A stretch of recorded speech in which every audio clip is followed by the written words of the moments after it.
I'm a OG boy.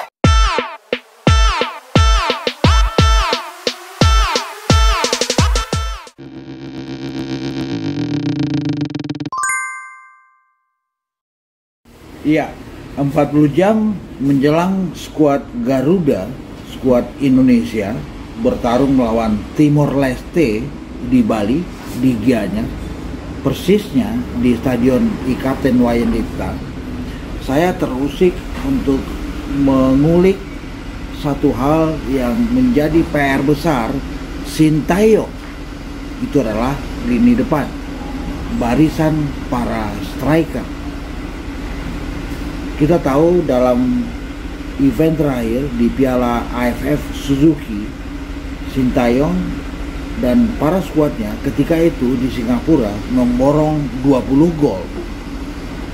Tetapi dari 20 gol, hanya 2 gol yang datang dari barisan striker.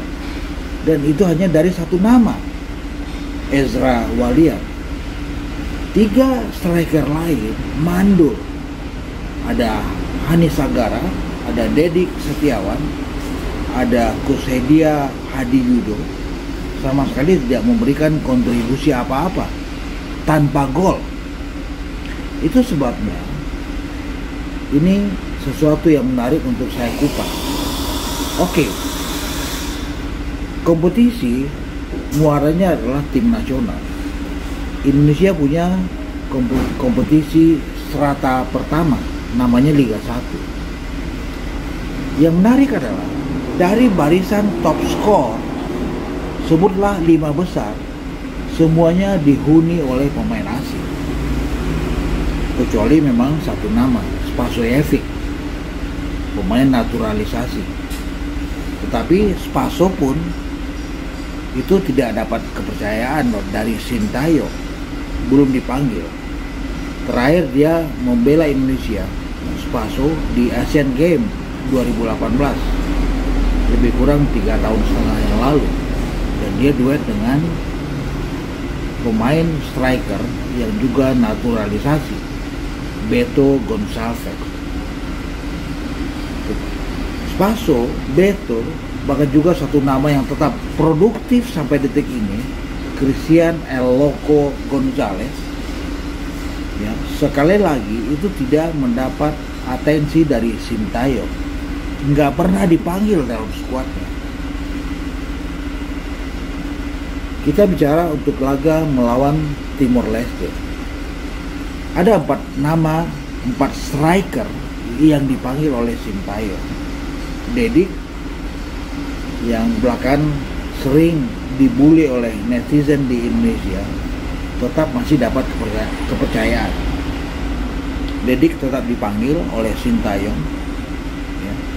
Juga Hani Sagara tetap dipanggil oleh Sintayong untuk laga melawan Timor Leste. Tetapi ada 2 nama baru yang dipercaya oleh Sintayong beredar dalam skuad Indonesia untuk 2 laga melawan Timor Leste. Yang pertama adalah Muhammad Rafli, striker Arema, yang sebetulnya juga pernah membela Indonesia Under 19. Rafli juga pernah beredar di Under 23, juga pernah punya 3 cap di timnas senior. Nama kedua adalah Ronaldo Joybera Kuate, kejutan, 17 tahun. Tetapi dia dapat kepercayaan dari Sintayong. Jadi 4 striker ini benar-benar diuji oleh Sintayong. Dia bisa tune in nggak dengan gaya main yang diterapkan oleh Sintayong. Mereka benar-benar diuji apakah bisa produktif. Saya berharap ya, pada 2 nama baru ini, Ronaldo Kuate dan juga Muhammad Rafli. Oke, dulu Brazil pernah punya duet yang terkenal dengan istilah Roro, Ronaldo Romario. Barangkali sekarang kalau harus diseret, ke isu timnas Indonesia, kita punya istilah RORA, Ronaldo Kuate, Ranya Rafli. Duet RORA ini saya menaruh harapan besar ya, untuk skuad Indonesia. Mereka bisa memberikan kontribusi yang jauh lebih berarti. Mereka bisa menjawab kepercayaan Sintayong bahwa mereka adalah striker yang benar-benar punya tipikal sebagai finisher, penyelesai.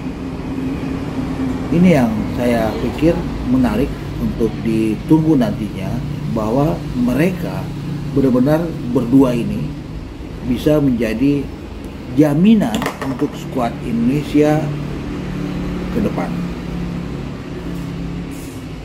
Ada istilah lain ya, misalnya kalau kita munculkan gosip atau cerita tentang Piala AFF Suzuki, bahwa 18 gol Indonesia itu datang dari pemain-pemain yang beredar di second line, bahkan juga pemain bertahan. Boleh jadi dalam 2 laga melawan Timor Leste, boleh jadi saya melihat Sintayong akan turun dengan 2 konsep ya.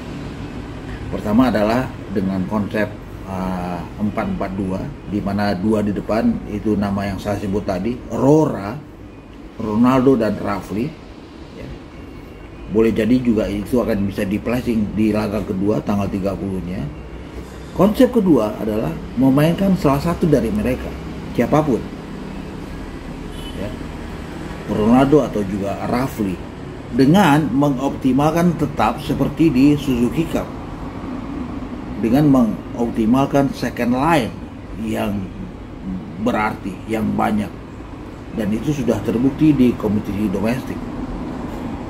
Ada Irfan Jaya misalnya, tapi saya mencatat satu nama yang juga menjanjikan, yang juga anak muda, masih sama usianya dengan Ronaldo, 17 tahun. Dia adalah Marcelino Ferdinand. Satu nama yang digadang-gadang bisa menjadi pemain bintang masa depan Indonesia. Marcelino bisa muncul dari second line ya, sebagai, sebutlah istilahnya, false nine. Dan Marcelino sebetulnya bisa menjawab itu. Tapi balik ke yang tadi ya, saya tetap punya harapan ya, 2 nama yang digadang-gadang bisa menjadi striker Indonesia, paling tidak pilihan penting ya, dari skuad, dari daftar nama yang ada sekarang. Mereka, Ronaldo dan juga Rafli, bisa menjadi tombak masa depan Indonesia. Ya, Ronaldo Kuate, striker muda dari Madura United, saya pikir tentu akan tertantang untuk menjawab pertanyaan dan sekaligus kepercayaan Sintayong. Dan ini juga berlaku untuk Muhammad Rafli. Meskipun Rafli 23 tahun baru saja melangsungkan pernikahannya dengan anak dari Wakil Ketua Umum PSSI Iwan Budianto.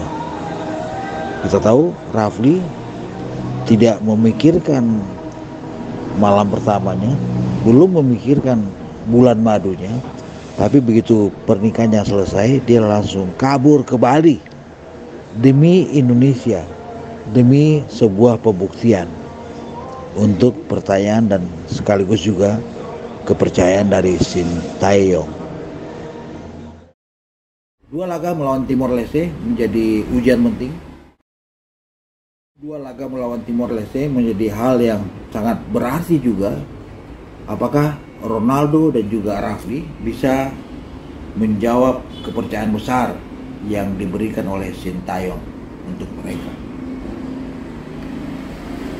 Kita lihat nanti seperti apa kontribusi mereka.